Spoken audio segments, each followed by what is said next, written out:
Welcome to Freshly Forever, a podcast that gives you fascinating insights week after week. Here's your host, Vi Kumar. Welcome to another episode of Podcast Freshly Forever. Today I have the honor of interviewing Dr. Jarrod Spencer. He is very passionate about improving the emotional health of athletes and business leaders.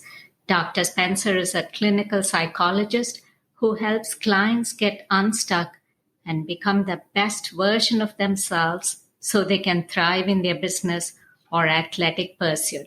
Hey, Dr. Spencer, how are you today? Welcome to the podcast. Hi, doing so well. Thank you for having me. It's a pleasure to be with you today. Yeah, I just thought it's so important in this present day context to talk about well-being of people in business and the employees as well, right? And I know you're an expert doing both the business side and the athletic side, but I guess peak performance when it comes to the present day context, I think mental health plays a great role in that. So what do you think are the crucial factors impacting businesses today? As you alluded to there, it's really mental health. We have got to do more to equip our employees in the business world with the skills, the mental tools in their mental toolbox to manage the anxiety and pressure and stress and insomnia and challenges that we have today. We've got to equip them to deal with the emotional side of life. Mm-hmm. Okay. You said anxiety there. Makes me want to ask you, how much is fear of the unknown playing into people's lives? Well, for sure. Yeah. I define anxiety as the fear of the unknown, right? That's an oversimplification. But what we are saying is that when our thoughts go a little too far into the future, we can feel worried or frustrated or maybe even overly concerned or essentially anxious. And so anxiety is when your mind goes a little too far forward. Depression could often be when your thoughts go a little bit too far, too long in the past. Mm-hmm. And so right now we live in a time and place in history where we just don't know what tomorrow is going to bring. That's been one of the major aspects of the pandemic. Now, I don't see that as all bad. And the reason I say that is because I think we were living too fast, too far in the future.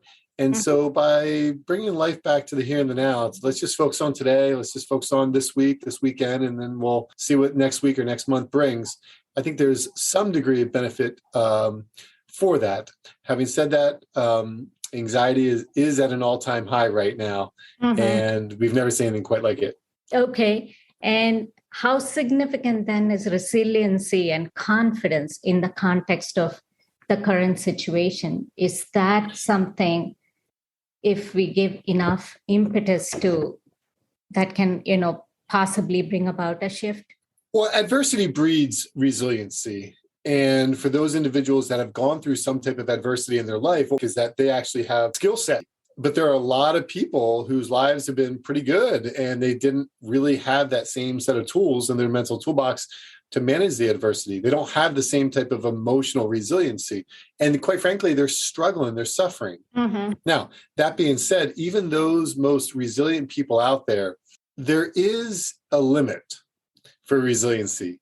And people do experience that mental fatigue, and consequently, everybody needs a break. Mm-hmm. So, yes, resiliency is one of those hallmark characteristics that has been really vital, but it's limited. Yeah, I know. I mean, there's only so much that one can do, right? Like we all are not superhuman. We are just human. And right? I guess yeah, so true. Reminder. So how best can one develop these then? I mean, what is it that one can cultivate? And how is it that experts like you can help, say, individuals or businesses and their employees thrive? Sure. Well, there's really two paths: the outside in head knowledge, and then the inside out kind of like heart knowledge. So when somebody works one-on-one with an individual and they look within and they talk about their own feelings and their experiences and the complex interpersonal dynamics, we really learn more about thyself. And therefore, we can heal oneself and develop the necessary skills to manage life a little bit better. That's one half. The other half is the outside in, really head knowledge. as I record this with you, I'm standing in front of a bunch of books here. And those books are really like resources that if an individual were to develop resiliency by studying and reading and learning and watching podcasts and listening to all kinds of speakers out there, there's so many things that they could do to really equip themselves with knowledge. And that's another way to develop resiliency. Okay. And your signature message, clearer mind, better performance, right? So what strength psychology methods do you typically give organizations or its employees to become better? Sure. When it comes to strength psychology techniques to have a clearer mind, it really all comes down to one main thing. And that really, quite frankly, is sleep. Mm-hmm. Sleep is the number one factor in performance. And the better we're sleeping, the mind usually heals itself when we're sleeping. It clears itself out. The problem is, most people are sleeping about 6 hours a day. They're logging about 6 hours of screen time, maybe more. And so in the last 10 years, we've seen this huge shift from like a lot of people around the world are just getting more screen time than they are hours of sleep. And they're on their phones, social media. And therein lies this massive cell phone addiction problem that's driving the sleep epidemic, which is really impacting mental health. So when we talk about how to have a clear mind, better performance, the very first place I start with companies, corporations, with athletes is let's take a deep dive on sleep. Mm-hmm. I mean, it's interesting you said insomnia earlier, and then you also talked about the need for better sleep. Makes me, again, want to ask, is it a matter of you and me taking to, say, a forum like LinkedIn or somewhere and bringing this up for it to, change for the better? Because the work culture overall seems to be completely immersed, especially in intergeographic companies, companies that operate globally. People operating in different time zones, they are not eating right, they are not sleeping well. So how do we bring about this cultural shift? Because when it's dinner time somewhere, people are still on calls because the demands of work and their situation, calls for it, right? So how do we bring about this change, Dr. Spencer? You're asking a question that I don't have the answer to. I mean, the truth is, this is really, really complicated and really hard. And you're absolutely right. As we become more united around the world and time zones are different and our circadian rhythm, our natural rhythm that each person's body has with the environment that's around them, that's shifting. And so what we know is that a lot of what's happening isn't really healthy for us. It's not really good for our overall health and well-being. Mm-hmm.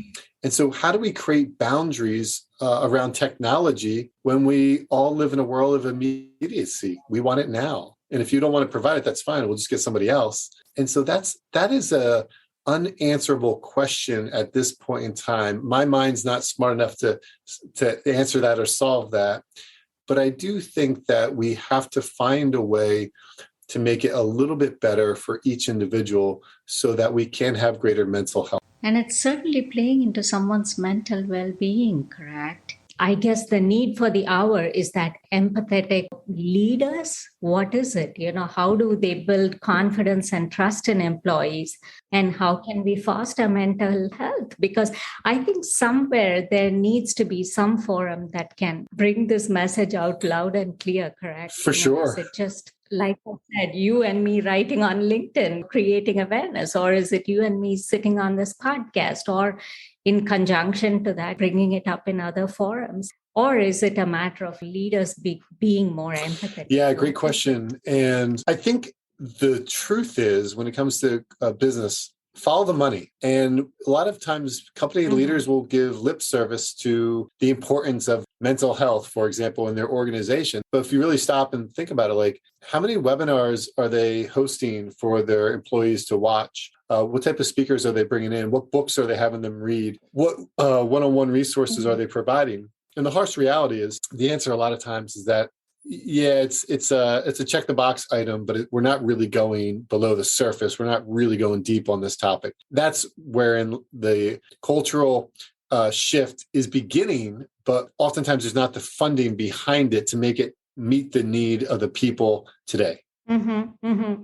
What other tools then can help employees? I mean, I guess one is companies themselves and leaders themselves have to bring about a cultural shift. But if not that, until such time that can happen, then is it a matter of employees just focusing on their own health to the extent that they can by doing, say, some yoga, visualization? What other tools would you give someone? Well, I give somebody the power of empathy.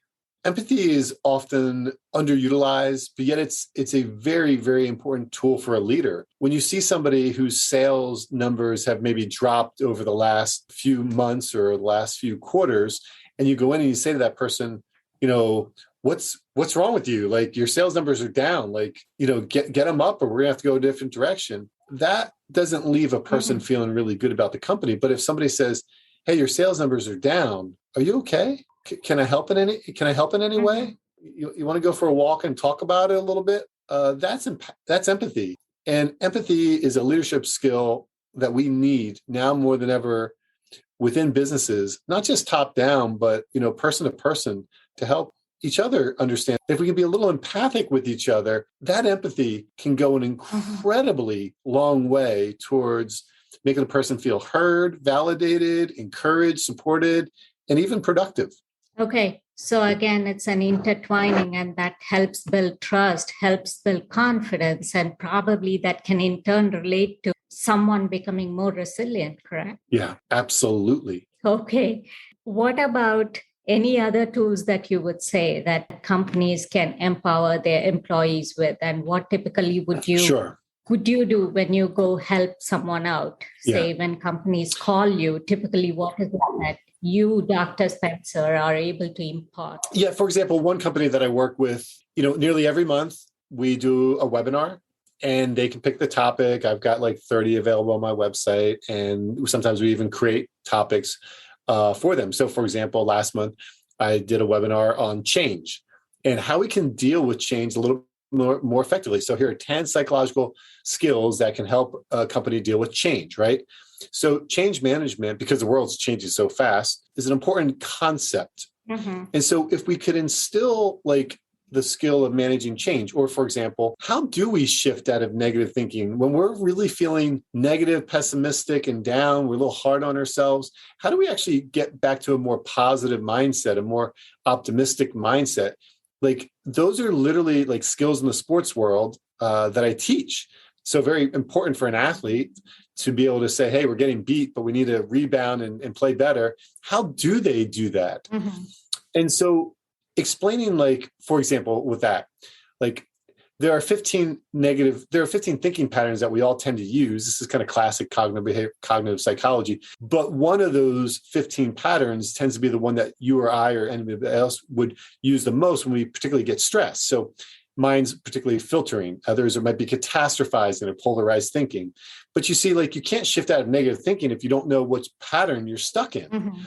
But if I gave somebody that handout and said, hey, look at this handout, look at these 15, and you identify which it is for you, then when you're in reward fallacy or blaming, you know how to get out of the negative thinking because you actually know the pattern, and there's a word to describe that pattern that you're stuck in. And so that's just one small technique. That's like one of 7 of how to shift from negative to positive thinking. But the idea is, if we can give resources and knowledge and education on gems like that, then people feel like, okay, now I know a pathway out of the way that I'm feeling right now. Yeah. I guess empowering is the need of the hour. And what about any other programs or your contact info that you would like to share for the benefit of listeners here?